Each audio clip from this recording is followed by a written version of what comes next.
Come on.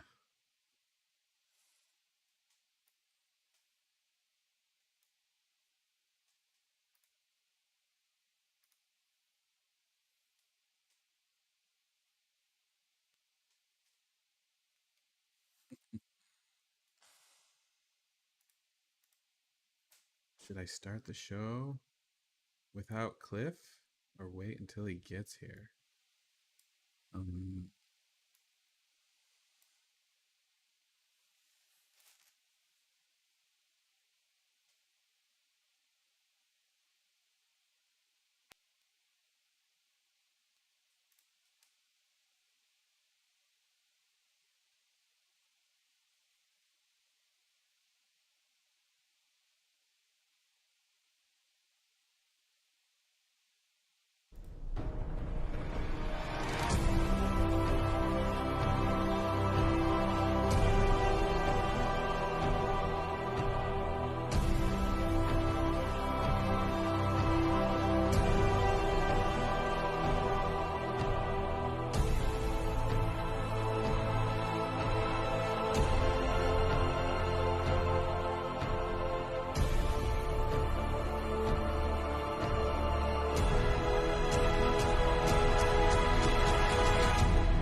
oh, thank you, Brimby, for welcoming us all to the OneRing.net's Torn Tuesday. We've been doing this show for over 10 years, and sometimes Cliff shows up when he means to. He's an ant after all, wearing my bootleg Rings of Power t shirt and my funny little hat that a fan sent me from during the Hobbit years. And if you enjoy the show and you want to and you just want to draw or knit or do something to support the show, we don't really need support, but we appreciate gifts. You can always send them to Scum and Villainy Cantina in Hollywood, California. We are live streaming every week. Uh, we've gone through, I think, 6 different platforms: Stickam, Justin TV, Twitch, YouTube, uh, Ustream. Uh, we've done so many platforms. Anyway, we're on 4 platforms now: Twitch, Facebook, YouTube, and sometimes Twitter. But Twitter's been messing around with their live stream and stuff lately. But you can see that there's a chat room in the corner here. Tukish, hello. Numenorian is in there. I see Anna Maria, hello. Sarah Draper is one of the lucky fans, I think, that is coming to Bilbo's birthday party this weekend. Sarah, is that correct? I think you had mentioned that a few weeks ago. Um, Babe Cruiser says, just stick with YouTube as she comments from Discord. Hmm. Hmm. Dan says, "Where art thou, Sauron?" Yeah, exactly. Um, Varking is in the Discord saying, "Hey, hey." Chris Saint is there. Lincoln O'Brien and guitarist Tolkienist is here. That's a new name. I don't remember seeing you ever. Jeannie Bourgeois is here. Hello, Jeannie. Yeah, it's been a long time since I've seen your name. Um, Sarah Draper says, I am coming to Bilbo's birthday bash this Saturday, and I'm currently working on my costume for it. Well, we're looking forward to seeing you this Saturday. That's going to be so exciting. If you guys don't know, the OneRing.net has been hosting a potluck here in Los Angeles in Griffith Park every year for Bilbo's birthday. And because Bilbo's birthday is kind of in the middle of the week, we said, look, let's wait till the weekend to have a celebration. So we invite everybody. If you go to our Facebook page, the One Ring Net on Facebook, and click on events, you'll see the event for Bilbo's birthday bash. It's in Griffith Park. It's at Mineral Wells area. If you know the area, you can just search for Mineral Wells in Griffith Park. It's one of the largest city parks in the country, if not the largest. And it is a free for all. It is singing and dancing and cosplay and golf and bowl and lots of food and cake. And sometimes there's a dragon pinata. Sometimes there's a singing Gandalf. There's always lots of people dressed as little hobbits, and some of your favorite people and favorite Twitter accounts and Tolkien artists are going to be there this weekend. In fact, it is my understanding. I just heard from our old pal Molly Ostertag, Hobbit Gay. If you know who that is on Twitter, she says she's coming and bringing snacks and food and wine. So this is going to be so fun, and we hope to see everybody there uh, this this Saturday. And we'll be there all afternoon, basically noon to dusk. Um, the Chiv Knight says, "I wish I lived in California. I do. I wish you too." Only Anna Maria has switched from YouTube over to Discord because you always have to have a main, and you always have to have your fun account. So we want you everywhere. And Varking is in the chat, and he wants you on Discord, and we all want you guys on Discord because I'm telling you, every single week, that's where all the hype is, all the discussion, all the theories, all the things that you want to be a part of are happening on Discord every Thursday night and Friday and Saturday. And so it's an all day, 7-day thing. And shout out to our mods who are real quick to shut any negativity down. And we've gotten a lot of friendly messages, and this is great to hear from you guys. It's great to hear these messages of people thanking the moderation team on Discord for making such a healthy environment to have open discussion about Lord of the Rings. And I'm very proud of that. So that's really exciting to that we just have a good group of people. And speaking of good group of people, there is the Ent himself, QuickBeam 2000. Hello, Cliff. Well, he's not even watching. He's not even listening. He doesn't even have his headset on. Wow, I teed it up. I teed it up, and you weren't even ready.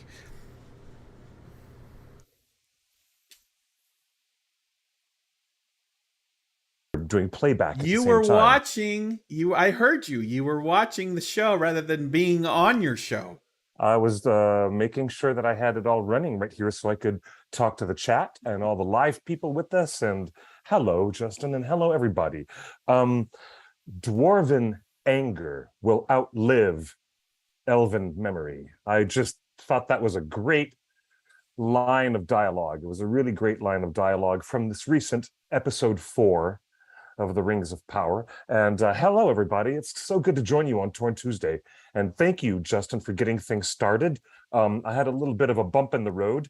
It's been quite a bumpy road all day long today. So I'm glad to be with you guys. Glad to be here. Actually. Just and everybody who is a loyal watcher of the show knows that we never do pre-production. We never plan this show. We don't even know what we're talking about until we turn the camera on. And I haven't told Cliff what this show's about. But folks, I have a mid-season report card for The Lord of the Rings, The Rings of Power. So we're going to go through all of the big beats of the Rings of Power, and we're going to come up with a report card in that. But Cliff, before we do that, intriguing concept. I thought we were going to talk just about episode 4, but we're now going to do an overview of episodes 1, 2, 3, and 4. All of them.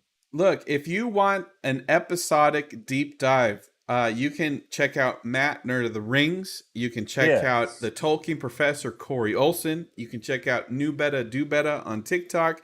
You can check out even Varking and Reddit and Fellowship of Fans doing deep dives. Yeah, there are plenty of men giving you deep dives into each episode. I'm not interested in that. I'm interested in giving you all of the Lord of the Rings news that's fit to print. And Cliff, before we get going, there's so many things to announce. First off, yes. Well, look at that. Oops. Let me see here. Oh. I am not the least bit surprised that you have some surprises that you have not told me. Did that sound like a weird contradiction in language? That sounded so weird. I'm not surprised that you are giving me more surprises and withholding things. I'm just not surprised. It's, Well, it's the way it is. this is It's the because way we it just is Cliff, we around here. just got the email right now, just Oh, before tell we me. went on the air. Okay. Happy to report, uh, the Lord of the Rings, Fellowship of the Ring 21st anniversary concert has been announced for the world famous New York City Radio City Music Hall right there in New York. Many of you who might have come to the New York City premiere might have walked by Radio City Music Hall right near Times Square. We just got word that fan pre-sale tickets are on sale now for the Lord of the Rings, Ooh. Fellowship of the Ring in concert. And because of the pandemic, we're just going to count this as the 20th anniversary concert. Okay, sure. Because we Yeah. missed a year. We call that the blip. We had 1 year that we take out of our mathematics because of the blip. That Lincoln one O'Brien is in the snap. chat room saying he saw Fellowship of the Ring and Two Tower concerts at Radio City, and he's got no less than 6 exclamation points. So I guess that would be a 6-star review. So you all need to get it, and we're here giving you the code right now for early access. Use code HSHORE. I wonder what that stands for. Ooh. Wait, what's the venue? Radio City Music Hall. Oh, that's right. Radio's. Oh, you know what? There are very cheap flights. I can get a very cheap flight back to New York City on Southwest. I'm Really telling inexpensive.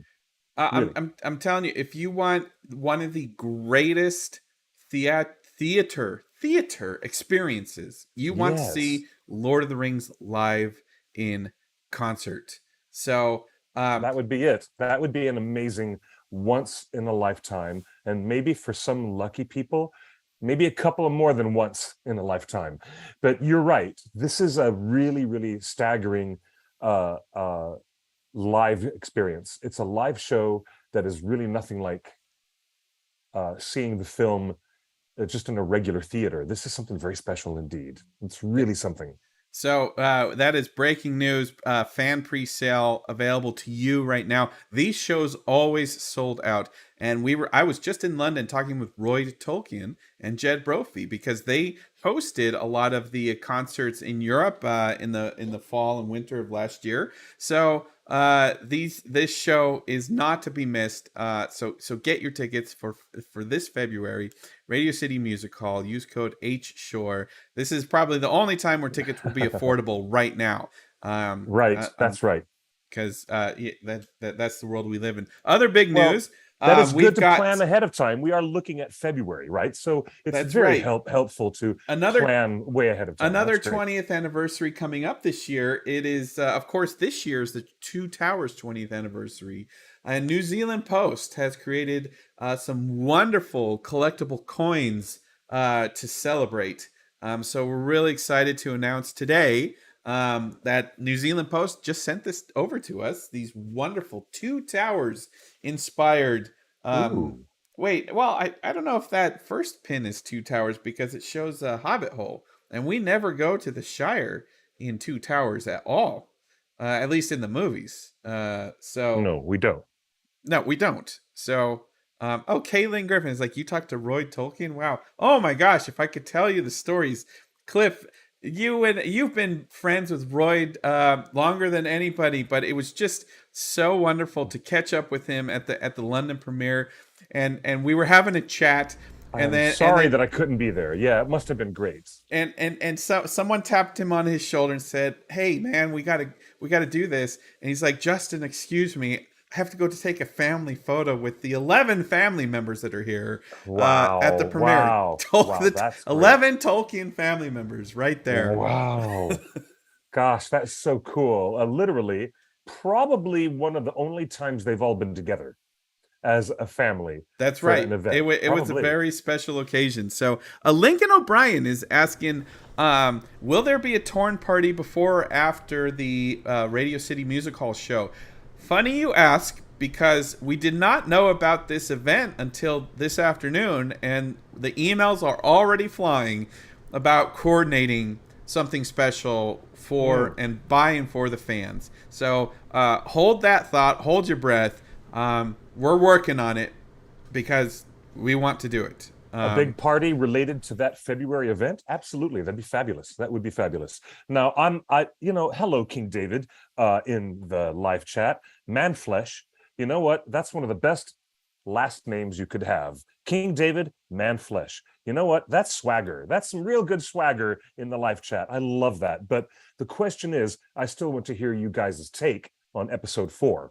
And let me Well, boil we're it down. not there talking about it because we got some other news. I'm sure you guys saw that Ismael Cordova just connected with Orlando Bloom at a Hollywood party. I think this was at a post Emmys party because, as Oh, you know, I knew for sure we would get to see this because Orly is here in Los Angeles. And who was here for the awards show? Absolutely. That was Ismael Cruz Cordova and Markella Kavanaugh, who was also there. and the So fan yeah, the yeah. fan I comments were like, "Wow, that's really his real eye color." I'm like, "Yes, Ismail mhm, is the total yep. package, total He's package." he's amazing. He's absolutely amazing. And loved. I knew we were going to talk about that photo today.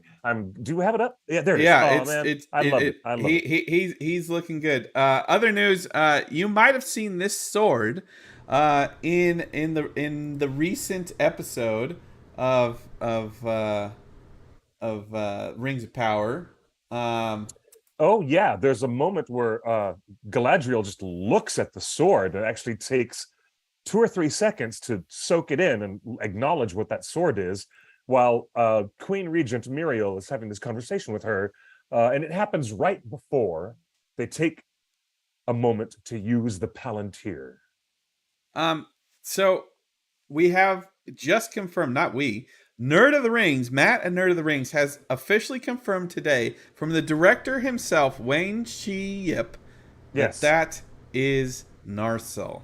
yes, there it is. It has to be, and it's the exact same design. That is the design of Narsil. So, how many times were we looking at that Elendil poster with his hand holding a sword, and how many months and months and months did we have to listen to Justin say that sword is Elendil and it's changed, but it's the same, and it's not. It ended up not being Narsil at all. That Elendil poster did not have Look, Narsil at I just all. report the rumors as I hear them, and I had no less than 4 separate sources tell me that that gold sunburst sword hilt was Narsil. I had 4 people tell me that in different Wow. conversations. So, Wow. like the One Ring is just we've always just Okay. reported the rumors and the news as we hear it. Um, so Okay. Well, then some of the little birdies that were flying around the chicken coop got it wrong, and that's okay. That's okay. We're just here to say that that is a unique design. That Narsil has an open negative space there at the very end of the pommel. And so it might be a distinct Numenorian design element that Elendil's sword, which is, has that circular open space at the end of the pommel, is a representative of the type of, sword craft. Perhaps it is more that the designers of Elendil's sword wanted to remind us that having that artistic flourish at the end of the pommel of the sword would be very Numenorian. And so, therefore, it's within the same kinship, within the same kindred of swords, because of that elemental swordcraft that makes it distinct to Numenor. I don't know. Gustavo in the chat room says, "Oh my God, Galadriel looks incredible in this shot," and I do agree. She looks incredible, and her hair looks like it's glowing and shimmering with silver strands, like it should. But Cliff, why I don't understand the framing of this shot. She's as big as the sword. Is that even close to accurate? Why would Galadriel be close to the height of Anduril? Well, Or I that's mean, not no, Anduril, that's but that's just the distance that she's standing away from the rack. I mean, if you look around the entire room, I was rewatching that scene about an hour ago. I was just looking at that scene once again, and it's very shadowy. There's not a lot of light in the interior of this room. It's very moody, and purposefully, the cinematographer lets us notice that there are a lot of weapons that are slanted around this rotunda, and they're all in this weapons rack, and you're just looking at that shot, Justin, from the perspective of the camera being a little bit closer to the rack and of where the sword Okay. is suspended, and I she just happens to be looking. Look, that's the trick of using somebody in the same frame to make them look like they're taller or shorter than the hobbits. That's the trick. The sword is closer to I the that's camera. why I don't agree with All the it is. cinematographer's choice of framing in this shot. But we can nitpick as we do as nerds all the time. Fair Uh, enough. Fair enough. How about an overhead shot? Would have been really cool with Queen Regent Muriel over on the side, and there's Galadriel walking towards Narsil, looking at it, and just hey, getting closer to did it. you like how That'd be a cool shot. the Palantir effect? Yes, I thought that was so cool. Yeah, I thought it was very cool. Yeah, Yeah, I thought it was neat because I did too. it I was forget what different. it reminded me of, but it felt like ice, like like Yeah, it reminded you of the high speed, the photography that they do of quartz crystals growing. yes, Yeah, it looked yeah. like that time lapse photography of crystals growing. I thought it Um, was kind of cool. Actually, it was really cool. the other cool thing to see this week is the Amazon acquired the football rights to NFL on Thursday, and it Right. was the Kansas City Chiefs, of course, versus the LA Chargers. San Diego Chargers, if you're a real fan. And it was nonstop Rings of Power. And look at that. Sauron is just kind of hanging out during football, reminding everybody to tune in. I got to say, Cliff, that I was I so saw some of that when you sent it to me. That was interesting. it was so interesting because it was so interesting to watch NFL football on Amazon Prime, and then there was a post game show at the stadium as there is. But I'm so used to regular TV where it's like, stay tuned for this hot new episode of our favorite show, on the network. And there was like an hour and a half, or there was like an hour difference between the end of the game and the start of Lord of the Rings. I'm just used to like watching the game, 30-minute post game show, and then it goes right into Rings of Power. But that's not what happened because Rings of Power dropped at 9 o'clock, and I'm like, Oh, I gotta feel like all this hype, all this energy and marketing during the NFL game to like stay tuned right after the game for Rings of Power, and then it didn't even come on for like another hour and a half. I was kind of another like, hour. Oh, yeah. I didn't See, know what to do with my time. Like, what am I supposed to do for an hour? Like, I actually turned off Amazon Prime app and went and like watched TV and like waited for it. I'm like, Prime, if you're listening, can you just maybe drop the episode as soon as the game's over? Just drop it for us fans. Just like, boom, there you go. Game's over. Here's Lord of the Rings. let's talk about something else that's been floating around in the rumor mill. Some little birds have been telling me that the entire season was supposed to be dropped all at once. And instead, there was some kind of a change, and they decided to do it the way that House of the Dragon is done, with only one release per week. And instead of like The Sandman, where you get to binge all of them and watch them all at once. So, how often have you been hearing that rumor, Justin? Because I've heard it recently, and it makes me wonder if that would have been part of the way it was written. Let's consider the possibilities for just a second. What if that was the case, that the writers and the producers had planned way ahead of time that all the episodes would be available all at once, and therefore they allowed their structure of having a big cliffhanger at the end of every episode. Maybe they allowed their writing structure to be more liquid, a bit more softer, because they thought people would clip right into the next episode and keep going, instead of needing to have a big bump bump bump. Tune in next week and find out what happens. It makes me want to talk about serialization, because this is what George Lucas wanted to recreate, because he loved Flash Gordon and the old serials. And when he was interested in making Star Wars, He was turned on by the idea of serialized, science fiction. That was something he really wanted to get into. But maybe the writers of the Rings of Power were not really trying to serialize all 8 episodes. Maybe they thought it would be a big episode dump.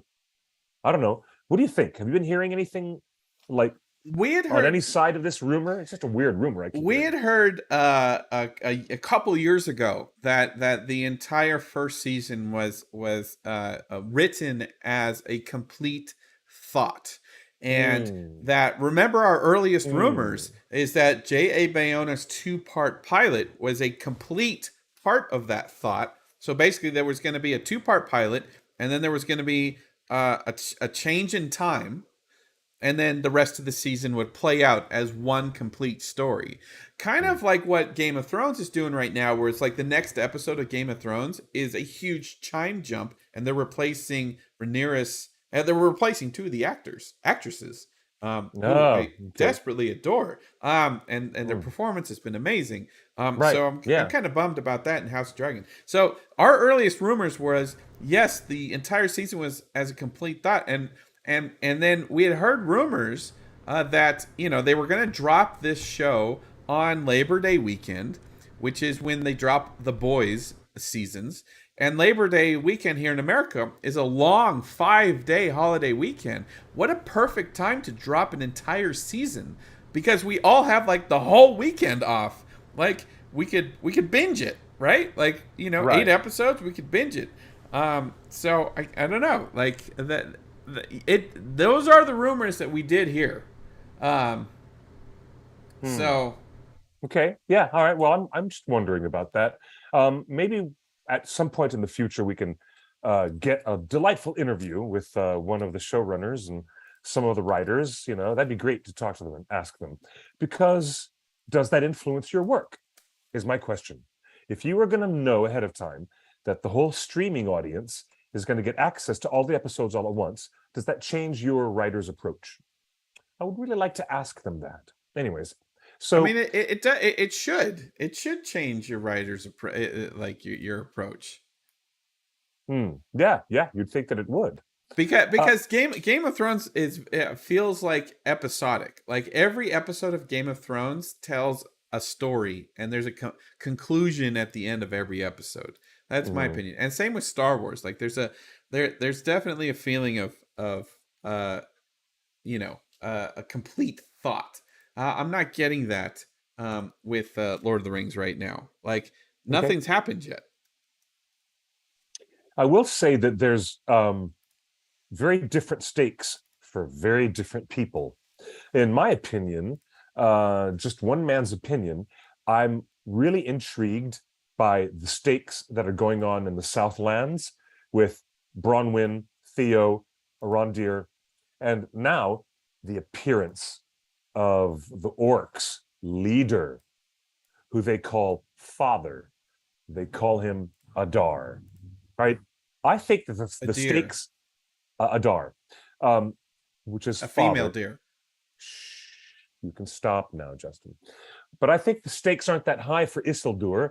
I was kind of trying to figure out, why am I not taking such a shine to the storyline of what's happening with Isildur and his sister and his family. And I don't think the stakes are as high for some characters as they are for others. I'm just saying. But it Okay, is well, all right. So it's interesting. let's get into the report card, okay, Cliff? We've got 8 different categories. This is our mid-season report card, and they're kind of based on Oh, the different creative aspects of a show. Usually, these are the acting, or these are the awards. These are the like, if we're looking at the Emmy Awards, these are the types of awards that we can expect this show to get nominated for. So, Cliff, let's start with visuals. Um, uh, uh, uh, Giving it a report card, A for excellence, and or you can give it an F for failure.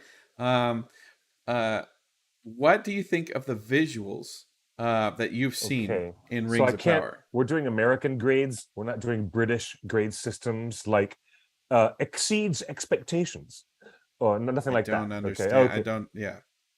Wait, if you watch Harry Potter close enough, you'll recognize that the kids and the teachers are talking about some of their grading, which is different from the A, B, C, D, F. It's a little bit different. Okay, so Yeah. all right, let's just assume going forward that we're doing the American, North American school grading system.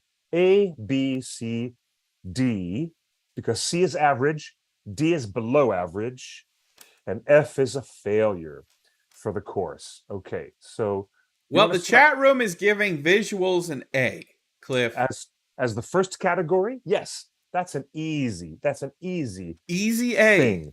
thing to say. That is the easiest grade to give. There's no bickering about it. There's no debate. Nobody on any side of any conversation would say otherwise. The visuals are top notch, stunning, amazing, really, really, Let me ask you this: How really great important visuals. Great visuals. for you? How important were the visuals? All the nerves going into the show before we had seen anything.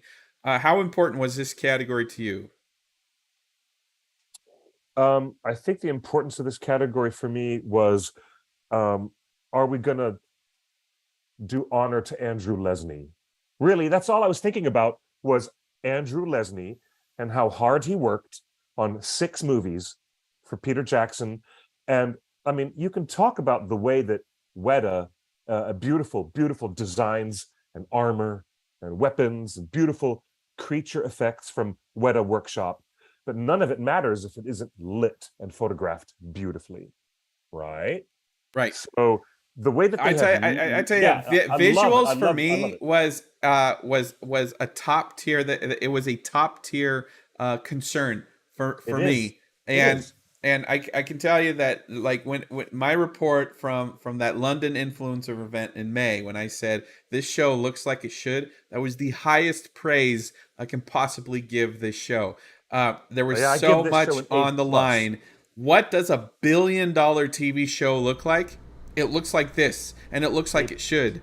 A It plus, a A a plus. a plus, Give a it a plus, plus, A plus for visuals. All right, A a plus for a visuals. plus.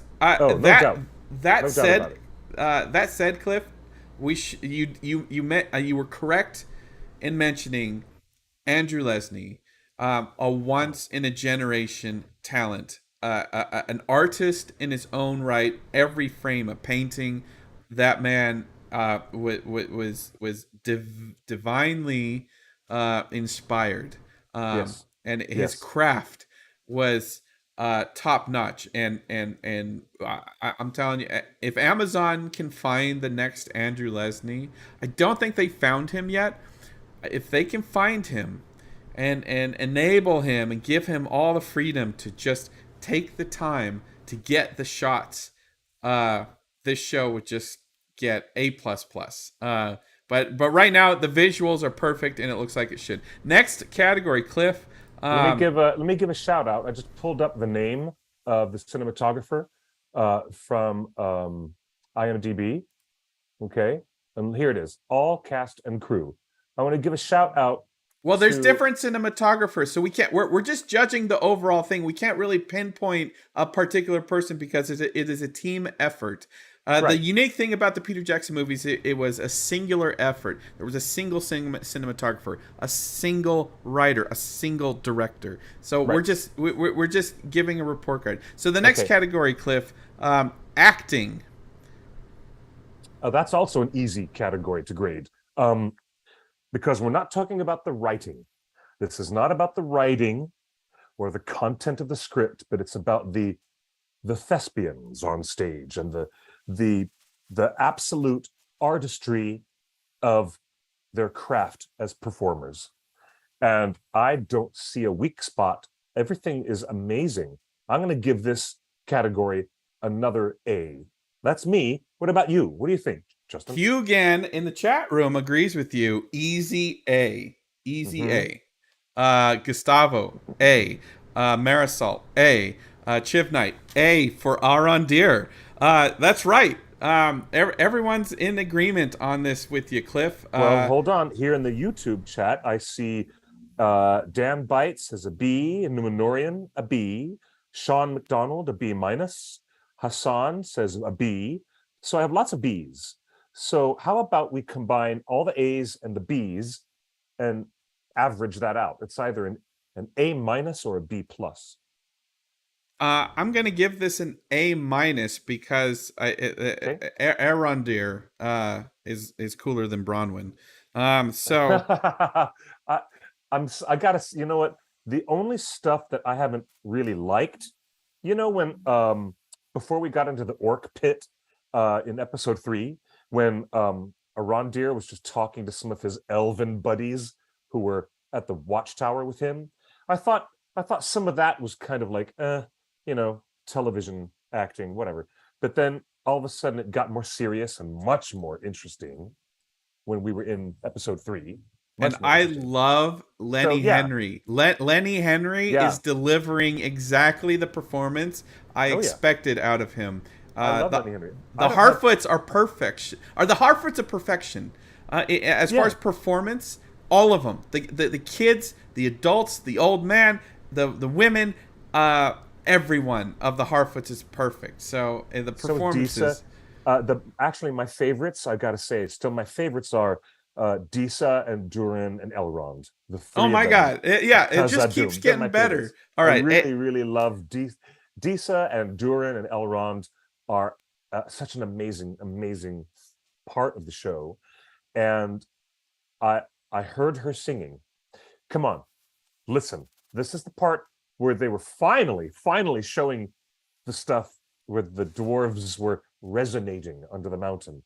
And that was just so cool. That was so cool. It was so The cool. performances have been ever, So and cool. you can feel the internal struggle that Durin is having. Welcoming his friend back into his life through, and so there's just a lot going on. The performances are amazing. All right, next, Cliff, tough one. The writing. Now, Leia in the chat room. Oh, that's the tough. This is the toughest grade to talk about, I think. Well, I want to say that Leia says that a lot of people here in the chat might have a hard time separating acting and writing because they are two totally separate things. Yeah. This, oh man. Well, let's start the conversation like a couple questions ago. Cliff, how Sure. important going into this show? How important to you was the writing? Um, well, to be honest, the writing is everything. Everything comes from the writers. The writing is everything. How important it cannot be overstated that, it might look like it's beautifully shot, but what the actors are motivated by, what the characters are motivated by, and how the characters behave and make decisions within this world. This is the trickiest of all tricky tricks that they have in front of them. Tukish in the chat room gives the writing a solid C. Mm-hmm. Hmm. Mm-hmm. Um, Yeah. Well, B for back on the menu, boys. That's from Chiv Knight. Man, I don't. Hmm. okay. Hold on. Hold on. I'm This is debating really hard. internally whether to go full Tom Bombashell and give it a better rating than it deserves. No, no. Look, I'm going to tell you how I feel, and then we can talk about it with our wonderful audience who's with us. But to be honest, what the writers are doing sometimes it is very, very clear there are different writers doing different things in that room. Sometimes it's very cinematic and very crystallized and powerful, great, great dialogue that hits the beats and then it does the crests and the valleys that it needs to do to be good television. And then sometimes there's writing that really does sound like yesterday's tropes of television writing. Okay. So there's some of it which does not have the polish, it doesn't have the polish or the presence of high grade cinema. Sometimes the writers are giving us material that sounds to my ears like it's a bit more relying on old television tropes and idioms of television writing. So there's weak forces and strong forces. You know, Well, here's a couple things I want to acknowledge because it's a writer's room for television is different than a singular writer writing a film screenplay like Philippa and Fran and Peter did together. So there's a writer's room. There's a dozen voices. There's 24 executive producers. A lot of TV shows, it take several episodes to find their footing or find their voice, their common voice. And mhm, let's not forget that, as we all well know, because we're all watched the appendices many, many times, is that things get rewritten during the production. And because of the pandemic, the writers were not in New Zealand and they couldn't get in. So right, right. they did not have some of their Emmy nominated. I don't know if any of them have won. They did not have a lot of their best writers on set to do some punch ups. Mm, All respect to JD and Patrick, who have only written, and they're known as writers and script doctors. But sometimes you need that collaborative voice to balance during production. So I'm seeing a lot of B's and a lot of C's mhm, in this. But before we give it a grade, uh, I can give you a specific thing that just is annoying, and maybe you have a couple examples, mm. Cliff. But uh, uh, I did not like the writing when Celebrimbor is like, I need to have this thing built by spring, and the whole discussion of Celebrimbor and Elrond, and just felt like, oh, we need to staff up this corporation, we need to staff up this company and get this project done by spring.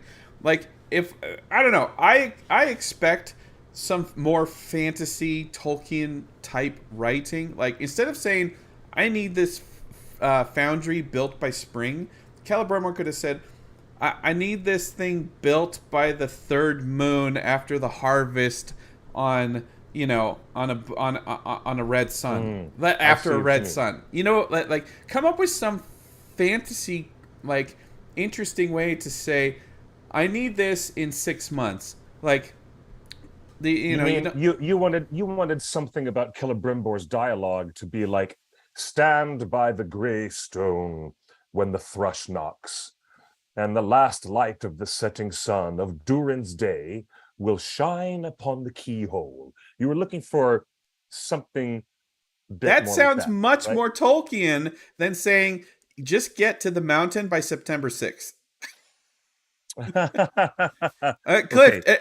is there I anything understand that. specific about the writing that has kind of you just kind of like jolted out of your seat? Like, Well, honestly, when you hear any character say the word okay, when any of the Harfoots say okay, that's not okay, because you can't use that word um in a fantasy like this, in a pre-Iron Age, pre-Bronze Age. I don't know. It depends upon how many thousands of years back you're talking about your fantasy being set compared to our primary world. But look, dialogue between certain characters that works seamlessly, beautifully. It happens many, many times when they perfectly encapsulate what these characters are trying to accomplish. Um, I look at the way that uh, Mirio is explaining to Galadriel in episode 4 of what it was like for her father, the king, to be much more loyal to the Valar and loyal to the ways of the elves. And um, I really thought that those kinds of conversations are fascinating and compelling, because it's based on you know the lore of the appendices that they're trying to work into the show, and you get moments that work really, really well with Waldrig trying to, talk to young Theo about the great, beautiful master Morgoth and Right. his It servant does. Sauron. I mean, some of it's I really feel like great. a lot of the complaints that we have specifically about the writing feel like studio notes that were not challenged. Like, I don't know when the second sun of the third rising after the harvest moon is. Like, can you just say spring? Like, it does feel like some studio notes came back like, hey, can you simplify this script? So like so we don't know the source or anything, so we got more report card to go through. So Cliff, Yeah. a Okay. lot of Let C's me. in the chat and Yeah. some B's. Do Well, what? I'm gonna have to land on that number or that letter as well. We have to land on it because I have. C plus? How do you reconcile ambivalence? If I'm ambivalent, and I'm telling you folks right now, I'm 4 episodes into this series, and I'm still a little bit ambivalent about the writing. Some of it shines, and it shines bright and beautiful, and it's exceptional writing. And some of it sounds like yesterday's television tropes and the types of structured the way that Kemen, all right, Farazan has a son, and the way that Farazan and his son was introduced was just like the way that Kemen was introduced was television writing, and it The wasn't particularly strong. Not same with strong. the way Isildur was introduced, and Yeah, yeah. Isildur's brother is mentioned and introduced. It just felt No, and I, wait, not introduced yet. Isildur's brother mentioned is mentioned mentioned a in few an times. introduction, and Okay, I don't know. And Celebrimbor is like, someone joked in the chat room like Celebrimbor is going to ask for the TPS reports. That's more like Gil-galad. Gil-galad's like, I'm sending you to Valinor. I'm sending okay. you downstairs to work with Celebrimbor. Like Gil-galad's like treating the race of elves as a corporation, and I'm not on board with the way he describes things. Like, he could have asked Elrond in a different way to go help Celebrimbor do something that only the elves Well, can do. I don't we know. can we Anyway, can. we got to keep moving. So I'm what's gonna your land on. final grade? I'm gonna land on a C plus. How do you feel about it? I'm with you. C plus. Okay. I'm with you on the writing, and I love the writers, and I don't fault them. Helen, Jennifer, everybody, I love Well, you guys. no. You know I'm a big fan of your talent. I just feel like like maybe there was some studio notes that weren't challenged, and we can feel it. We I can. can tell. I can tell the difference right away between the stuff that sounds like, a very familiar, what you would call a cliche television trope, versus some of the other bits, which just okay. When Sadak, played All by right, so many. enough of the writing, Cliff. The No, no, no, next no, no. thing is Let me finish. When Sadak is talking about the family members they left behind, that is such a beautifully, beautifully written scene. Beautiful stuff. But it doesn't compare to Isildur letting go of a rope. It doesn't compare. It yeah, doesn't compare. it's inconsistent. So Yeah, Cliff, yeah, yeah, yeah. the next one is pacing. What do you think of the pacing of this show? I love the pacing. The pacing is, Really? I am astonished. I'm astonished at how many people are complaining about the pacing. The pacing of this Well, show is let put it in the just chat, right. It's folks. just right. I It's want to so see. good. I want to see So what the good. chat says, because I have the opposite opinion. I give pacing a D minus. No, I am so bored. We are 4 hours in. You know what Peter Jackson can do in 4 hours? He he can give you an extended edition. no. The like, pacing, like in the pacing the is like. pacing. My favorite of Peter Jackson's films is The Two Towers, which is an incredibly difficult story to edit together and keep the pacing correct and keep everybody on track. So the pacing of Two Towers is my speed, right? I got a little bored with in The Hobbit, when we spent too long in Bag End, but it turned out to be the best part of The Hobbit, So I Okay. need a little more fast paced. Not just Okay. action. I'm not asking for fast-paced action.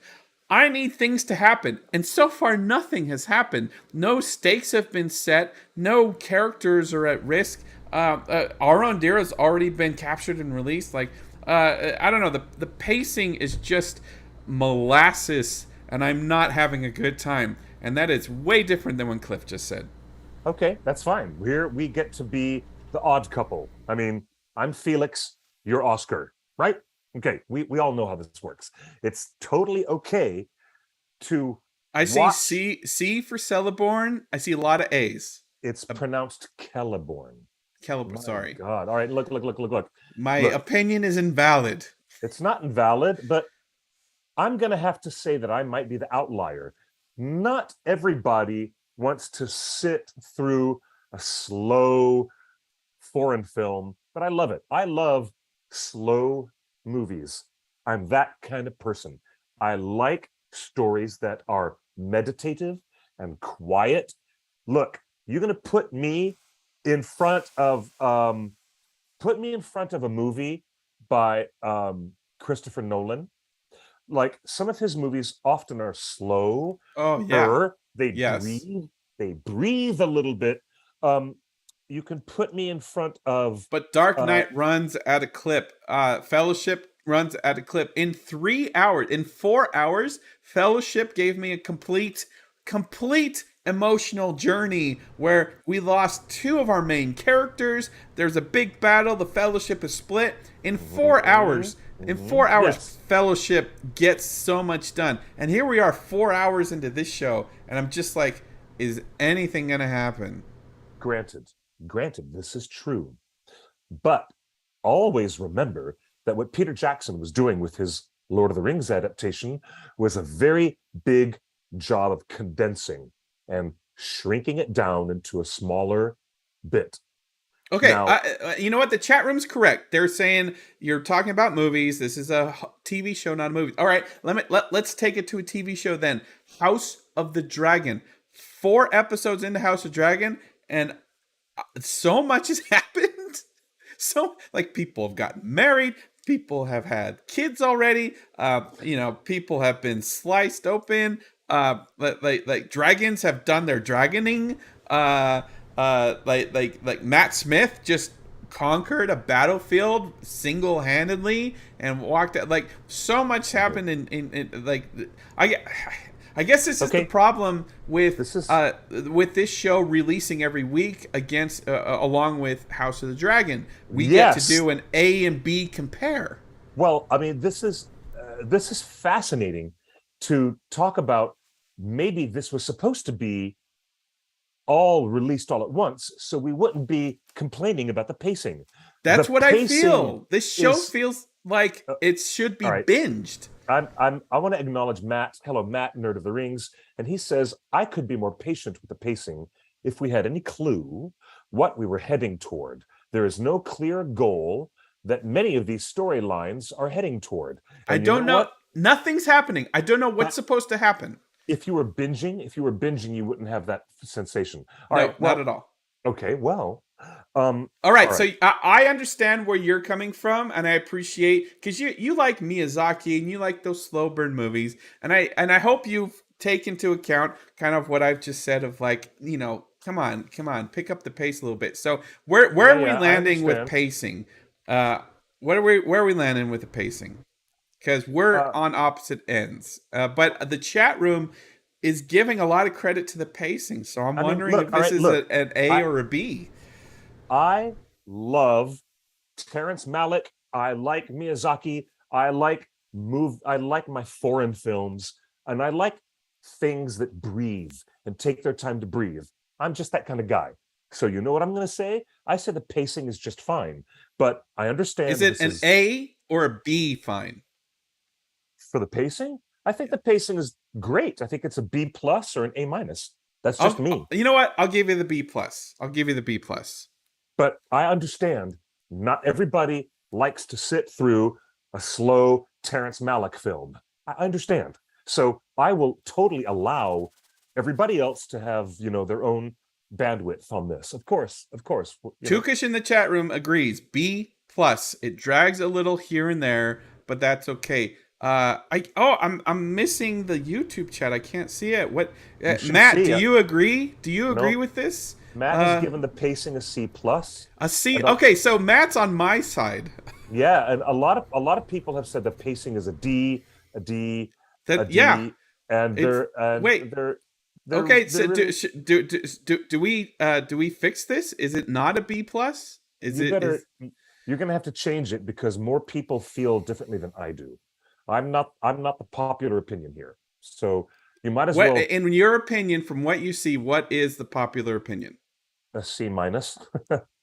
No way. All right, you know Yeah. what? I'll meet you guys in the middle, right? Because I'll give it a D, but you know what? We're gonna give it a C, a solid C. Like it has split the fandom Wow, on this pacing. Matt Nerd of the Ring says Justin and I agree? Question mark exclamation point. It's the first time for everything, I guess. That's Folks, funny. I have a funny story about that. While Matt and I have been hanging out at all these events that Amazon has been wonderfully invited us to, and the running joke between Nerd of the Rings and me was that uh, if I love the show, he's not going to because we have such different tastes in television. I love Riverdale and I love the CW and I love all those Marvel movies and those DC TV shows and I love a little bit of love interest intrigue and stuff like that. And you guys have been around the show, you guys know what I like. So Matt is not about that. So we've had this running joke of like we don't agree on anything on this show. But we can agree on this one thing: pacing is off, and Tolkien does bring everybody together. Cliff, the next Okay. question. Okay. This is right for you. What would you grade Fidelity to Tolkien? The fidelity to Tolkien that we've been talking about for all these years. You Well, wrote a whole article on it. the fidelity is about, that whole article was about not making the TV show anything at all like Westeros. Okay. And so, in terms of that, The Rings of Power is a great success in making itself distinct from Westeros or The Witcher or Wheel of Time or any other fantasy show that's out there. So, to the credit of all the writers and all the producers, their effort at bringing fidelity is not strict. It's not have they kept strict fidelity to the family trees and the genealogy and the names and places and the dates of all these historical events. No, no, they have not kept that kind of strict fidelity, but to their credit, they have kept a very spiritual fidelity, although it's not a book specific lore fidelity. So this is going to be a hard one to grade. I loved all the changes that Peter Jackson, Philippa, and Fran Mm. made in the movies. I love movie Faramir. I love movie Boromir. I love movie Denethor. I just love that whole family. Maybe I identify with them too a little too much. Movie But Denethor is a really one-sided type of character. He's really one-sided. Movie so I. Denethor. Let's take it back to the question I keep asking you, Cliff. How important was fidelity to the text uh, going into the show, or when you talked about fidelity, was it fidelity to the themes and tone of Um, Tolkien? it was important to me, always important to keep fidelity to the metaphysics of this world. That was the most important thing, always. And it still is. My opinion has not moved a button off of that. And they are keeping a great deal of fidelity to the metaphysics, but they're not keeping a great deal of fidelity to the real academic specifics of the lore. So this is a mixed bag for this grade. A Lady Gilgalad gives it a B plus. I want to hear from the chat. The chat, what do you give fidelity? And the cool thing about this question is that we're not defining fidelity because Cliff just explained what fidelity means to him. Um, Fidelity can mean whatever you think. If adherence to the text is fidelity to you, then grade accordingly. If just getting the vibe of Tolkien's writings is fidelity, then grade accordingly. I want to see it. I see a B, an F, a B, a C, an F, possibly a D, a C, an F, a No, there's B, a lot of an grades in here. F, an F in terms of lore fidelity, F plus in terms of spiritual fidelity. Thank you, Dwayne, in on YouTube. Ryan is saying B plus. Tolkien Wonder says B. Raphael is C. Orion's Angel says D. Whoa, we are all over the place. Cliff, there is a specific. Here's a very interesting Otaku Senpai, one of our favorite chatters in the family, has said, I don't think the show's faithful to Tolkien's characterizations of these characters. Now, I agree. that's I agree. And they have just absolutely ruined what I thought Galadriel uh it had all. in. Monica is also correct in saying, how can you adhere to the text when there isn't so much a detailed text? There isn't. So this is all fair. All of these comments are very fair, and I understand we're not dealing with a bunch of haters. We're dealing with people who have conflicted feelings. All right, look. I have one specific criticism that encapsulates how I feel about this. Bring it, please. Bring it. When Galadriel comes to Numenor, Mhm. and they do not give allow her to dress or give her anything, a robe or anything, before she's presented before the Queen Regent Tarmiriel. She's just standing there in her white underwear, and she has to explain that I'm Galadriel and I'm the kid and leader of the thin and commander of the like everyone in leadership in Middle Earth and especially Numenor knows who the hell Galadriel is. She is that old and that significant and that important to the history of men and elves and Numenor and Middle Earth and everything. There's absolutely no way that that court would not know her, and then there's no way that that court would treat her like that, and there's no way that she would look so short amongst those Numenorians. Mm-hmm. Like as far as like the lore is concerned, like these are all things that they can solve, and the performance is great. I'm not criticizing the actress; she's wonderful, but it's just the overall tenor of treating this character Galadriel, and this is your main character. And like, I know you want to have a character arc over 5 seasons, and I you know, that goes to what you were complaining about, these TV tropes of like, oh, this character's gonna have to have a character arc, so they're starting at the bottom. It's like, she doesn't start at the bottom. Galadriel doesn't. Like, Right. she has a Right. reputation.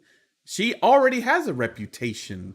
So I just didn't like how Gil-galad treats her. Like, hey, I'm in charge here and you're going to Valinor. And I didn't like how she gets presented to Queen Regent Tarmiriel. And I just don't. And why is she in prison? And why is she jumping around like Assassin's Creed? And like, that's the lore breaking to me.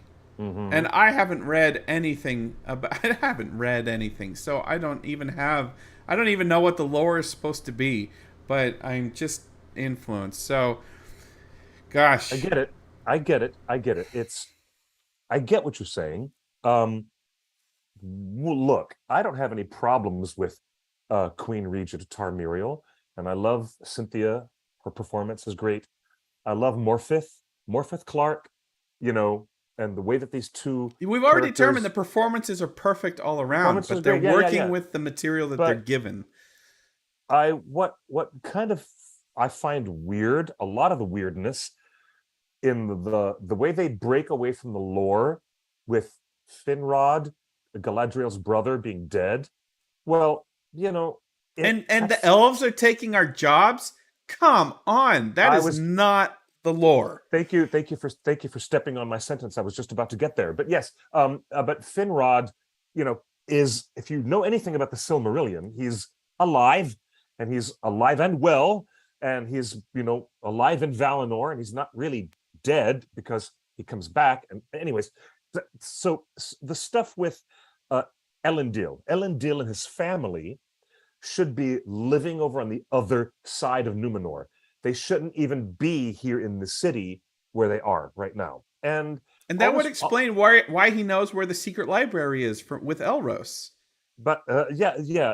Here's the thing: the worst parts of it are when they bring in a Numenorian crowd of people shouting, "They're coming to take my jobs," which looks just like South Park making fun of people in Colorado going, "They're coming to take my jobs." Gerbs are My gerbs. jabs. One elf shows up. One elf. That was goofy because And it's goofy because it's one elf, firstly, and secondly, it's royalty elf. Yeah, that was. She doesn't take anyone's job. She's not a jobber. Like she's not that class of elf.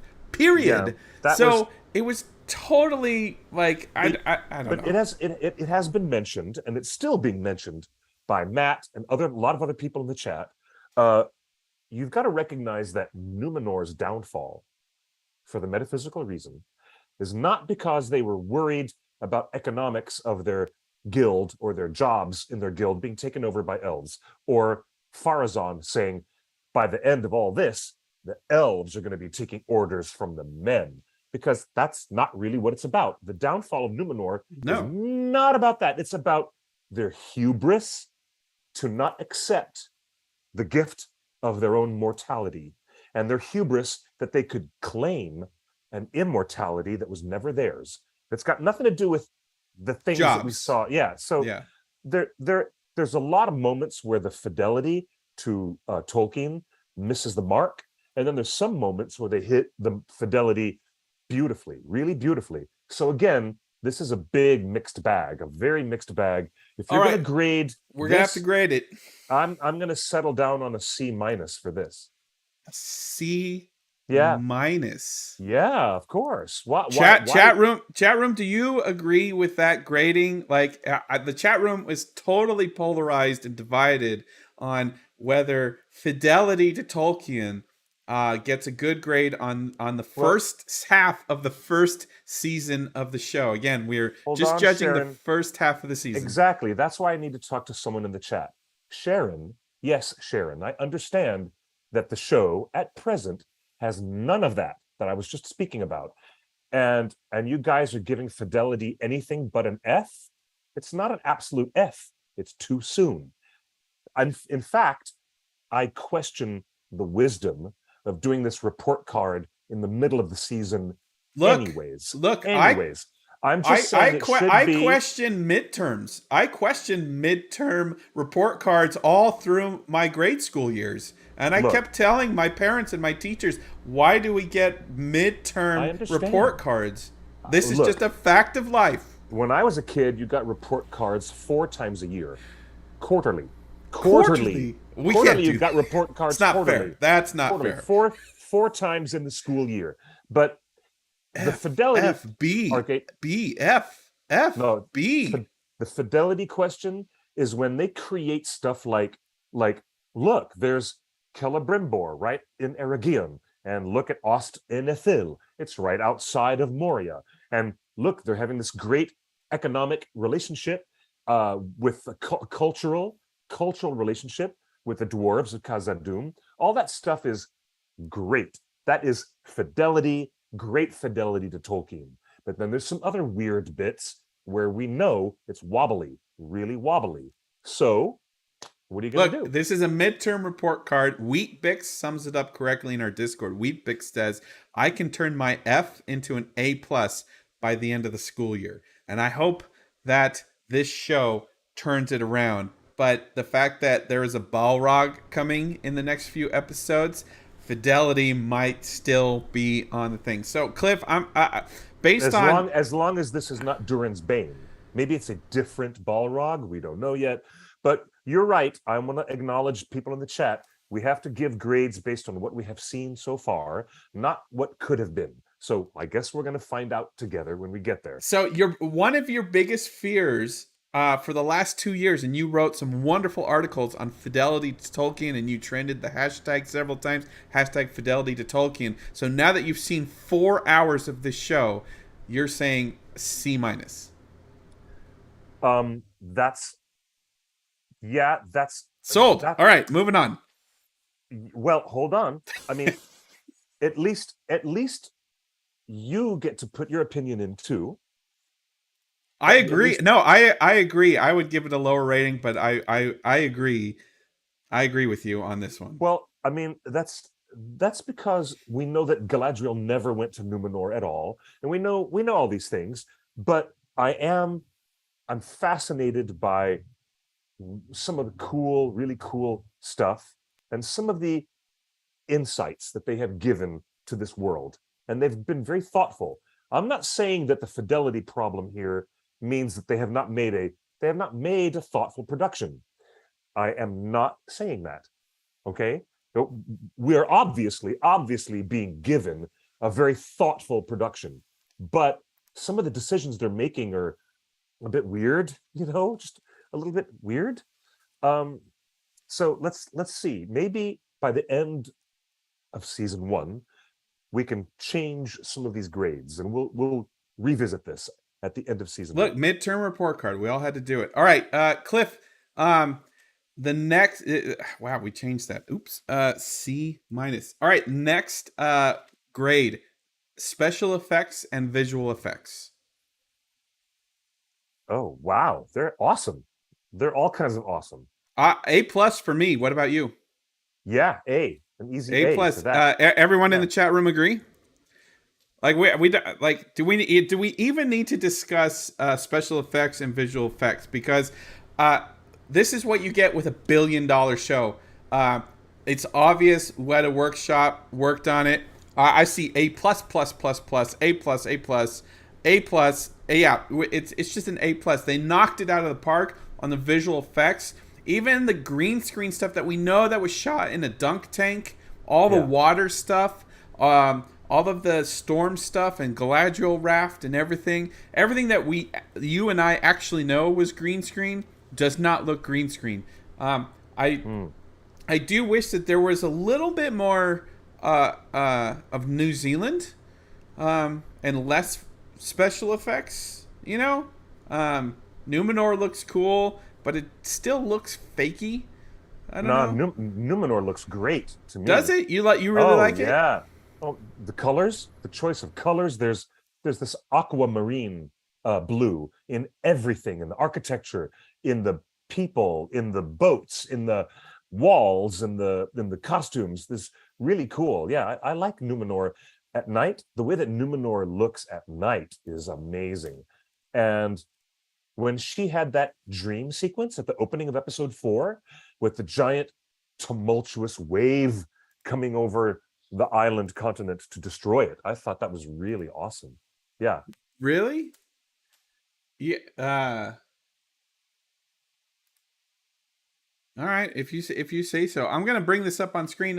If you go to the OneRing.net and search for 9500, maybe Tukish will tweet out this link, so it's easy to find. 9500 visual effects for the season one, and we're only halfway through season one.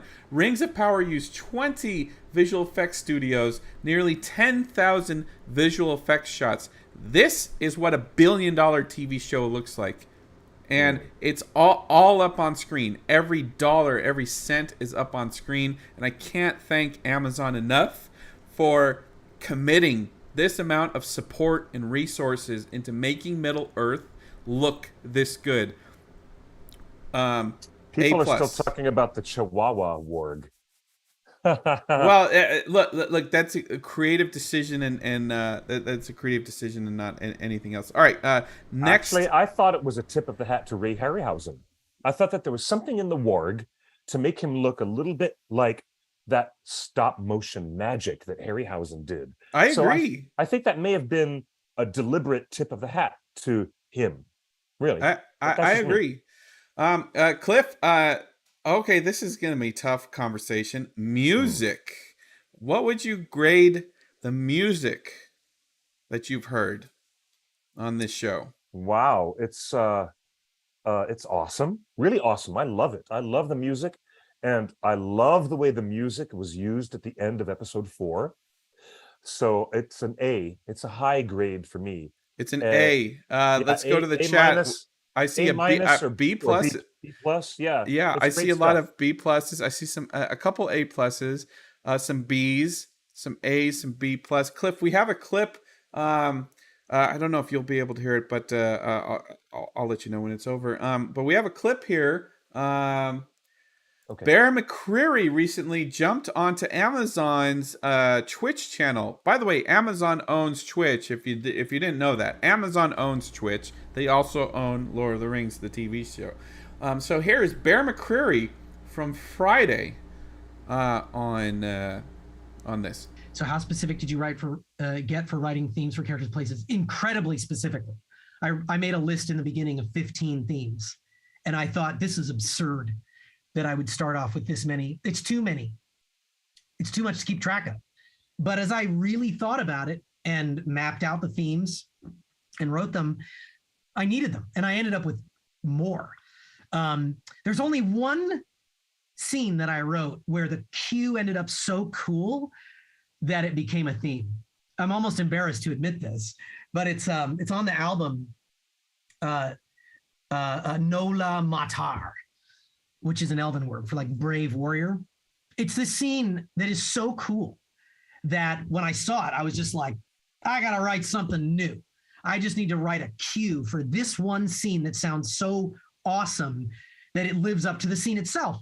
But then after I wrote it, I thought, oh man, this is as memorable as any of the character themes. And in fact, when Amazon asked me to write an overture to announce the Comic-Con panel, to open the Comic-Con panel in Hall H last summer, and I thought about what piece of music would actually open the panel. It was that cue. There was Nola Matar. So sometimes it is good to break away from the themes that you've got stuck in your head and see where your creativity takes you. He did a whole hour-long conversation. It was kind of a watch-along for episode 4, and it's still on Twitch. So if you go to Amazon Music on Twitch and just look at their previous broadcasts, it took me a little bit to find it, but it's the whole thing's there, and I highly recommend pressing play on your Prime Video with episode 4, pressing play, and then also pressing play on this Twitch at the same time, and kind of do it like a watch along, like we have done with Doug Adams and Jim J. Ware. But basically, Cliff, I don't know if you heard any of that, but Bear McCreary was explaining that he saw something in the edit that was so cool with the orcs. He's like, oh, I gotta write another theme like that. My music has to live up to the visuals. And then Amazon said, hey, we want to do a music thing at Comic-Con for Hall H. And he's like, you know what? That new theme that I just created for the orcs, let's open Hall H with that.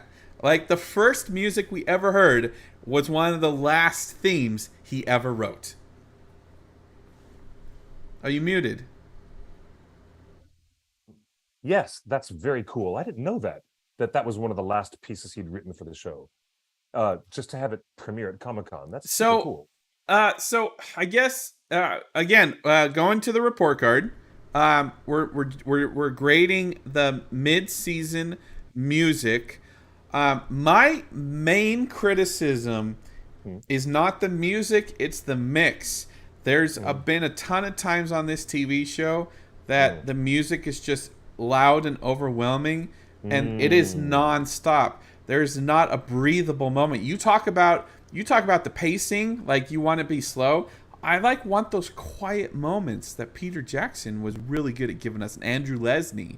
These quiet moments of where the score just disappears and lets some other stuff happen.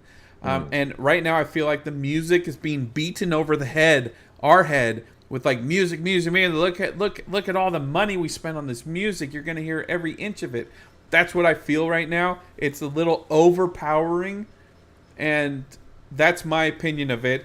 I don't know if anyone in the chat room agrees with me, but I think we're all in agreement that this is a solid B plus, or an A, what would you give it? Go ahead. I would give it an A minus. I don't have any issues with the music, but when you're talking about the music not allowing a moment of rest, the music should, at appropriate times, allow a moment of rest so that conversation can go somewhere with people without Right. the audience being ushered into it all the time. Okay, So, well, like again, mid-season report card. We're looking at the entire package that we've just been given A by. minus, So A minus. We're saying, um, unless you have for some other idea. We don't have any no. B. We don't have I any think B's yet I on think our. it would be a solid A, if not Yeah, for it's just a wonderful. bad mix. I think it's a bad editorial mix. Ah, which is a But different decision than Bear. Absolutely, I get it.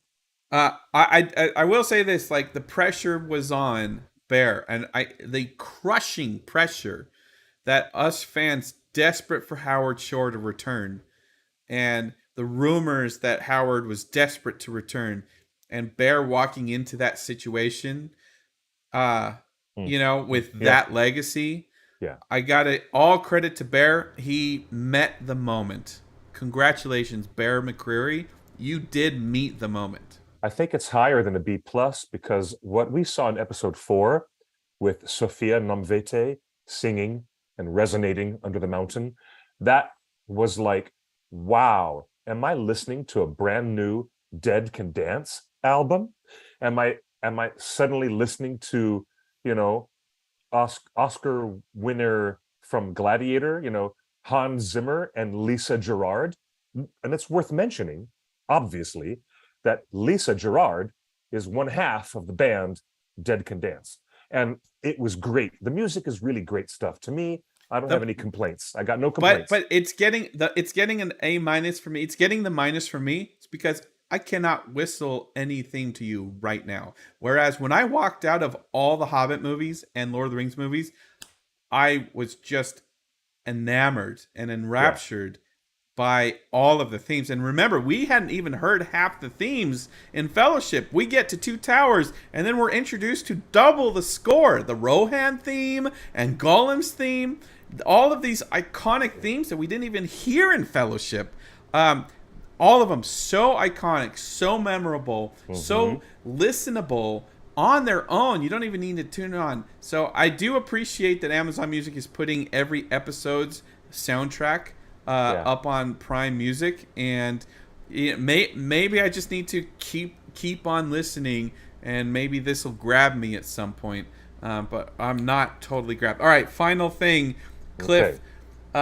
The report card, mid-season report card for Lord of the Rings: The Rings of Power, overall production. Wow. Overall production, meaning the way the production looks and feels. Overall production is basically, when Peter Jackson won Best Picture, it's for the overall production, not just Mm. a specific thing, but the So that's whole why that's package. that's why the producers win the Oscar for that category. Right. And so when the Emmys Right. come around, and we all just watched the Emmys this last week, right? Yeah. So get ready to watch it next year when Lord of the Rings is nominated. So it'll be best dramatic TV show. It'll be best dramatic series. I think Lord of the Rings will be nominated alongside Succession. I get it. Yeah, I So agree.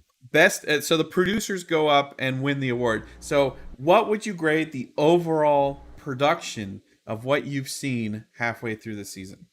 If it's only judging so far, I think it's a B plus. I think it's a B plus.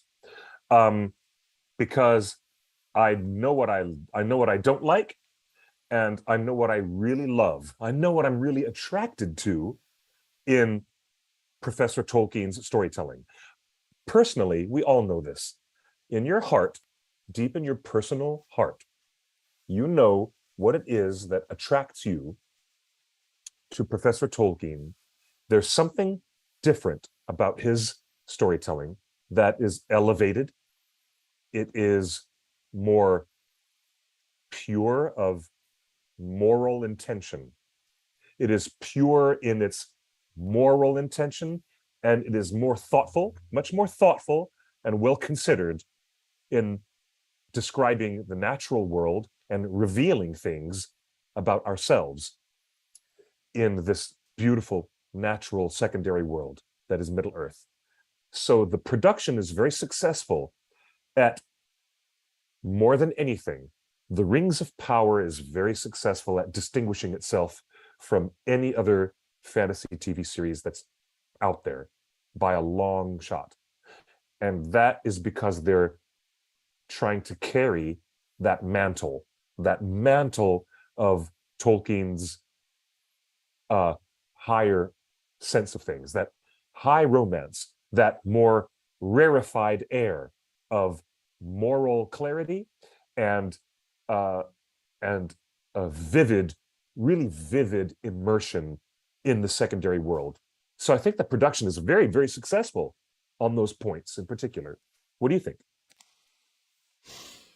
I am burdened with too much knowledge of behind the scenes drama because the One Ring is in the position of receiving a lot of rumors and innuendos. As Cliff knows, for 20 years, the cast and crew of everything in Middle Earth, all productions, have been sending their reports. And I have to acknowledge that when we hear horror stories from the making of this show, we don't report on most of them because a lot of times it's just someone that maybe got fired and has an axe to grind, or something went wrong, or there's a disagreement here. There's been several times where like two departments are arguing over whether a character or a shot should go this way or that way, and they kind of use the fans to bolster their thing. And sometimes it's for good, sometimes it's for bad. A good example is J. Michael Straczynski going on Twitter yesterday and asking the fans to tweet for Babylon 5 because the CW's new owners are ready to cancel his pilot. And no way. The reboot. He's been working so hard on that. Oh my God. So J. Michael Straczynski, creator of Babylon 5, was allowed to do a new reboot pilot. He delivered it, and now it's looking like the new owners of Warner Brothers TV and the CW are ready to cancel it. So he went to Twitter and asked fans, like, let's get this trending. Let's show the studios how much love there is. Personally, I don't know if for some reason Babylon 5 does not get the go-ahead and does not get a full reboot, I would be really excited to see what J. Michael Straczynski could bring to season 2 of this show. Okay, I see where you're going with this. Okay. So, that being said, that I guess that kind of hints at where I'm going to grade overall production. I think I'm right with you. I might even do a B- on production, overall production. Look, in the face of incredible odds, shooting in New Zealand, pandemic, and as far as we've heard, they shot this show in chronological order. So they shot episode 1 and 2 first, and then Bayona left, and then they shot 2, 3, 4, or 3, 4, 5 with Wayne Yip, and then Wayne left, and then they shot 7 and 8, 6, 7, 8 with Charlotte. Okay, Charlotte, yes. So they shot this in chronological order. Looking at the production timelines, we are now in the point of the series where the pandemic is getting back. Like the pandemic has crested, and then the show is getting back to work.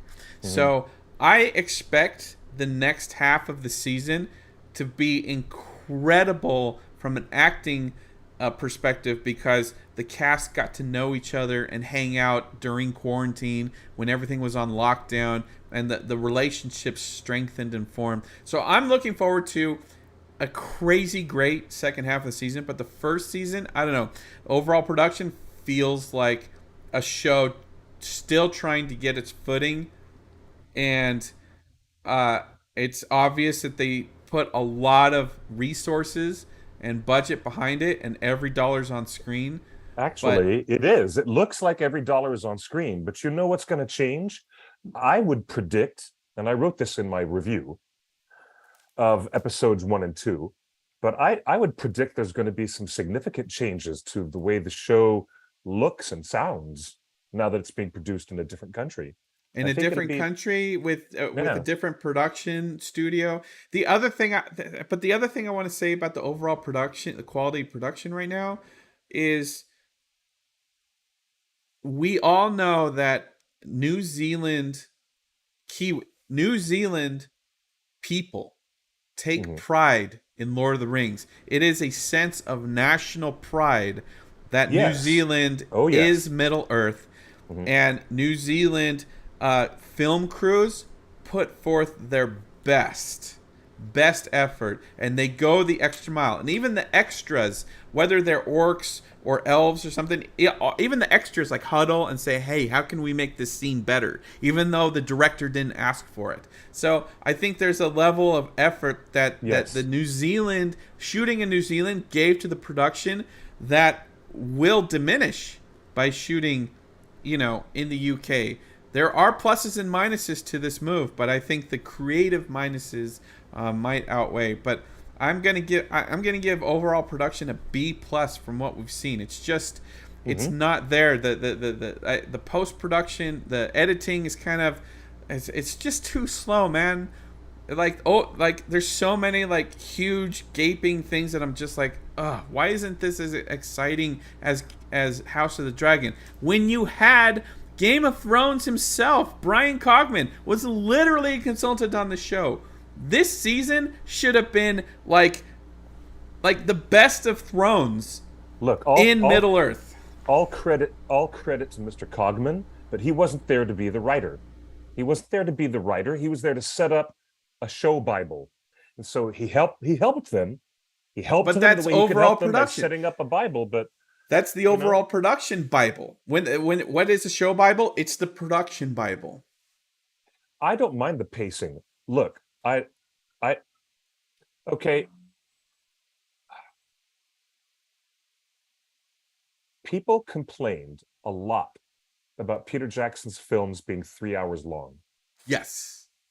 And I can't believe I'm complaining about the slow ass No pacing of this. problem. I have no problem with look, I have no problem with the showrunners taking their time, but it is true, I have to acknowledge that the stakes are not as high as I thought they They would be by haven't now. even been shown. Like the stakes have Yeah, not been set. I don't even know what the stakes are. because Sauron is not fully manifest. He's not made known yet as the obvious apparent threat. The other thing about overall production, again, if we're doing the report card overall production, there's this element of mystery boxes that I absolutely loathe.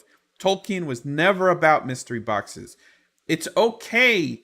It's okay to not keep everything a secret, guys. Like, Mhm. we know how this story ends. We know what characters die. And Yes, we we do. know which ones last until the third age. We Yeah. know what happens, okay? Just everyone knows. So don't wrap everything in a mystery box entangled with another mystery box. Just like it's Exactly. I okay agree. to like But like then again, it comes back to that conversation we had much earlier in the show. Maybe this whole series was not supposed to be drop, drop, drop, one episode at a time. The sense of mystery probably would have been resolved if we had just binged all 7, 8 episodes at once. So yeah. I think it goes back to that. I got a real feeling in my gut that this entire series was never ever meant to be piecemeal every week. No. And yeah, I don't think it was written that way. I don't think it was Yeah, constructed that way. I yeah. don't yeah, It's I don't starting to think it become was clear. produced that way. Yep, it's Um starting it's starting to become much clearer that we should have seen all 8 episodes, and then we wouldn't be struggling with a mid-semester report card such as it Well, is. here's the best example I can give about overall production, because it's the whole package Mm. decisions, right? When Halbrand goes crazy and kills what 4 or 5 people in that alleyway, like I don't know if I'm supposed to root for him. I like is he a bad guy? Is he a good guy? Am I supposed to be excited that he's finally flexing and defending his honor? Or am I supposed to be terrified that, oh, this dude is freaking like, there's some evil going on inside him and he's just bottling it up? Like, the fact that they've mystery boxed all of these characters is just, it's not fun. It's just frustrating. Like, I hear you. And like we know how this story ends. Like, give us a hint. Like, Halbrand a bad guy? When he goes medieval on those guys? Like, should we be terrified or should we be excited? Kombat. I was like, when Halbrand goes Mortal Kombat, and it's all of a sudden, test your might. And I thought, we're gonna see explosions of blood and bones and skulls. I'm okay with being Mortal confused. Kombat. Look, the chat room's getting after me. I'm okay with being confused, but I'm not okay with not being told how I'm supposed to feel. Are we supposed to be scared that Halbrand unleashed Mortal Kombat? Are we supposed to be excited that Galadriel has that type of person in her defense? Like, we just don't know how to feel about anything. I don't mind the occasional surprise, but if this whole mystery box about the Meteor Man turns out to be Gandalf, it's like, guys, why string us along like this? Like, you're exhausting the fans at this point. I agree. And it's amazing. It's amazing that Matt, Nerd of the Rings, is saying, I can't believe I'm agreeing with Justin again. But he also says that he doesn't like the mystery boxing of all these major characters. A straightforward story would be great. This show would be so much more fun if, like, episode 2, it was like they gave us like, my name is Olorin, or they call me Olorin. Yes, that's what they used to call me. Like, sweet. We would have so much more fun. I just heard what you did just now. Olorin. Yes, that's what they used to call me. Right. Olorin. If they had done that, we would be having so much more fun. But because they've mystery boxed that, it's just frustrating. And the show is frustrating. 4 episodes in, I don't know anything that's going on, and I'm so frustrated. And so my final report card, based on the chat room and based on what Cliff just said, we're going to give it a B- overall production. They still haven't figured out really what they want to do. And maybe they'll figure it out by the end of the season. So that's our report card. Visuals an A+, acting an A-, writing is a C+, pacing is a C, fidelity to Tolkien is a C-, special effects is A+, music is an A-, and overall production B-. Chat room, I'll leave this up on screen. Chat room, do you agree with this report card? I see Nerd of the Rings is in the chat. Is Varking still here? Tukish is a long-term volunteer member of the OneRing.net. He's been around for the Lord of the Rings movies, and I think he had certain opinions on the Hobbit movies as well. So Varking, do you agree with this report card overall? Would you show this to your parents, and would you expect a cookie, or would you try to hide this from your parents and be like, we don't have report cards? You know what? All right. I love it. I love people are saying, no, this report card is too generous. While some people are actually saying, mostly agree. But look. Barking says dwarves are A+. The rest is a solid B. Okay. That's what Varkin says. That's awesome. Who else is in the chat? This report card. Wow, this report card is true. Monica, a longtime participant in the show. I agree with this report. I could defend it to an angry parent. Okay, you could defend it to an angry parent. Let's see. After spending $1 billion, burn this report card. Cliff, looking at this report card again, imagine this is a report card at like a prestigious private school that your parents are paying $20,000 a semester for. Yeah. Oh, wow. Okay. How much are they paying a semester for? $1 billion. Look, I really think that this whole conversation is premature, and I would like to wait until the end of the episode. I have said this live on the air many, many times. I would like to wait until all of season 1 is here, but here we are. Well, I'm saying, look, midterm report cards are just a fact of life. I'm sorry. All right. I Okay, couldn't get fine. out of it as a child, and this Fine. show cannot get out of it as an adult. Fine. Elf Fine. Lover. All right, that's a great thing. Elf Lover in the chat room says, as a parent would say, well, they're going to have to bring up those C's, aren't they? Well, you're gonna have to bring up those C's, yeah. If you want to get your privileges on the Xbox, you're gonna have to bring up those C's. Yeah, that's exactly how that conversation goes. Yes, I know. All right. So final thoughts on this report card. Funny. That is a lot of C's. Yes. So, like, I do think with this report card, my TV time would definitely be taken away. How do they fix this? How do you think this gets better in the second half of the season? Any tips? Not that they can change anything, Cliff, but any tips for what would bring that to an A+ all around? What do you need to see out of this show to give it an A's, straight A's? In the next 4 episodes. Wow. Okay. Well, the writers have come up with reasons to take Galadriel to Numenor, and now for the next four episodes, they're going to come up with reasons for Galadriel and Numenorians to wage war against orcs and Adar in Mordor before it actually becomes Mordor. And none of this stuff happened in the books.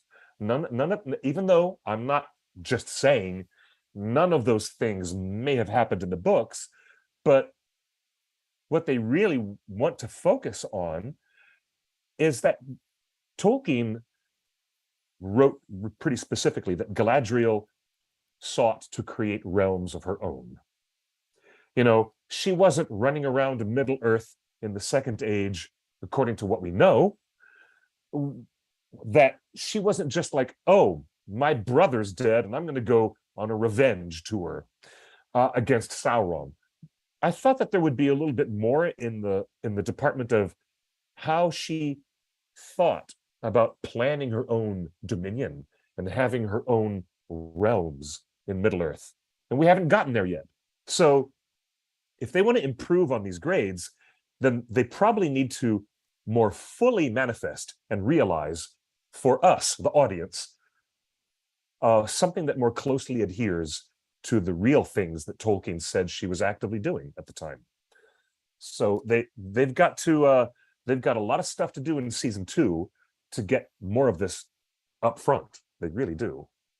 I do. I love the suggestions in the chat room. I do think that the showrunners do need to deliver a book report on the book that they read from Tolkien that their show is based on. So we're gonna need to see a book report. No, all right. Orion's Angel was asking, is Cliff disappointed with the series so far? No, I'm not disappointed. I love what I'm looking at. I love what I'm hearing. And I love what I'm seeing. And I love the pacing. I'm one of those weird guys who will sit very quietly during an entire slow burning foreign film. And I will love every minute of it.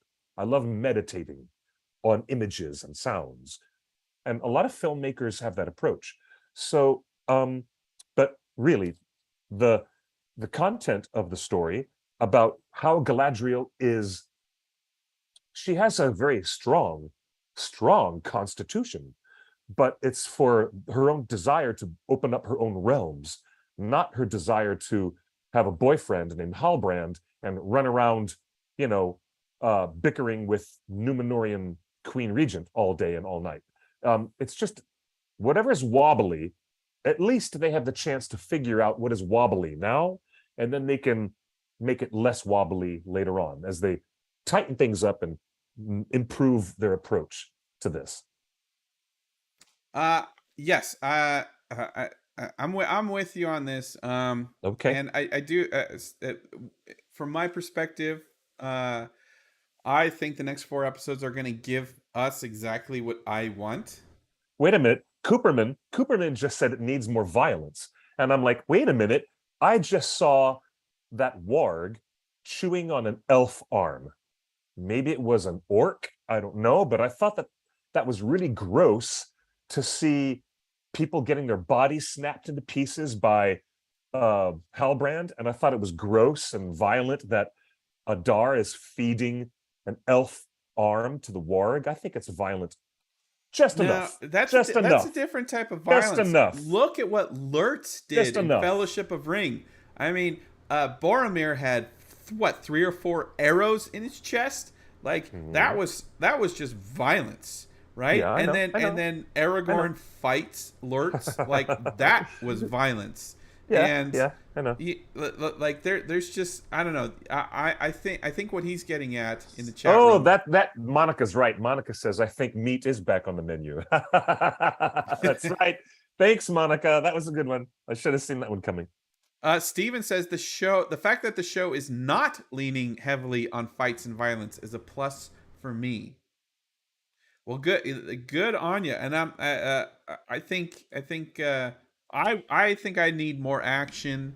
Okay. And Cliff is all about the slow burn, but I need and beheadings and stuff like that. Look, I guess for this grade, for me, for this report card to get straight A's, respect the audience. For some reason, okay, and I haven't put my finger on it, but for some reason there is a level of this audience isn't smart enough to go here or there, and I'm just getting this little tiny vibe, and maybe it's studio notes, maybe it's from too many producers, maybe it's too many cooks in the kitchen, but trust the audience that they'll pick up on everything. Trust us that we do pick up on everything, and fandom is very happy to be in a position to explain the lore to our uncles and grandmas and everything. Remember that meme remember that charming little Twitter video of that grandma who's like, here comes the Balrog. Like, oh yes. Yeah. It's such an innocent thing, but you have to believe that grandma is just watching it to see the Balrog, and you have to believe that her granddaughter is right there explaining the lore to her over soup and split peas. So that's so cute. That's so good. Trust in your fans that we will pick up everything. I agree with you. You know what, Justin? We don't always have to be the odd couple. I will do the thing that Matt, Nerd of the Rings, is just as surprised at. I will agree with you. And yeah, if they want to increase these grades, they need to trust their audience. But also, I would say they need to trust the groundwork that Professor Tolkien has already laid out. They need to trust that too. And look, my final thoughts, and this is my final thought on this so far at the halfway point, is that the tenor, the overall tone of this show is wonderful. It is wonderful because it separates itself from all the rest of it. It is so far beyond any other TV show. It is beyond any other TV show. And you know the phrase that the cream will rise to the top. This is the creme de la creme. This TV series, with the opportunity to, tighten up the writing and to bring in more specific things, it's excellent that we can get from here with getting all the C's and the C pluses, and they can bring those up. They do have an opportunity to bring those up, because I think the greatest strength of the show is that it sets itself apart with its golden. Everything looks like the golden hour. Everything looks like it's that kind of photography. It's just very, very elevated in tone, and it's overall tone. It's very elevated. Unfortunately for this show, we talked about earlier in this show today, Andrew Lesney is a once in a generation gifted talent Yes. for cinematography, Yes. and like if that's what the next $1 billion budget is going needs to be spent on, is like finding that. Is it a Roger Deakins? Is it like Mm, just a huge name that can work a camera like okay. magic? Um, like, but there's all these little things of like, when Celebrimbor and Elrond go to Moria, like what an opportunity to have a helicopter scene showing the beautiful landscapes of New Zealand, like Peter Jackson used to do. Like, oh, two characters walking along a ridge line, like, where's that? Where's that little sparkle of magic of Yeah. showing the terrain? And I feel like that's You know what? missing. That reminds me of yeah, that is missing. And that reminds me of something that a lot of the people in the chat were saying. Would you like to see more traveling? More traveling More in helicopter between shots. Yeah. locations. And that is something that is seriously missing, because The Hobbit, it's a road movie. The Lord of the Rings, it's definitely a road movie. And now this is the only time we've come into a major adaptation of J.R.R. Tolkien, and it's not a journey-based story. There is no journey, No. literally no road movie. So that is why it does feel a little bit different in how they're setting things up. Well, I So appreciate this conversation with you, Cliff, I do and too. I do Somebody in I the chat said more kitty, and they'll increase their grade. So look, there's more kitty cat. Here he is. Here's Myth. Anatar would absolutely have a cat. Here's Myth. Here's the cat. Mithrandir says, increase the grades. Please increase the grades. There you go. I have to There say, you go. Cliff, I don't know if I don't know if you saw this week's articles, but if we tweeted this out, but Harper's Bazaar has a new article out. It says fantasy has always been about race. Um, there's a huge article in the Atlantic called "Fear of a Black Hobbit." Um, the New Yorker, a very conservative outlet, the New Yorker, says the Rings of Power is true to Tolkien's myth-making spirit. So I guess I'm bringing those up completely because you can go to our Twitter feed and click through and read those articles. I don't think they're Yeah. paywalled, but Yeah. I'm tired of the discussion being about surface level stuff. And today, I think you and I went through the nuts and bolts of this show Mm. on this report card, and it's about the show. Like, what's the quality of the show? And I want the discourse of this series to start shifting away from all that stupid YouTube drama and hate tubers and everything.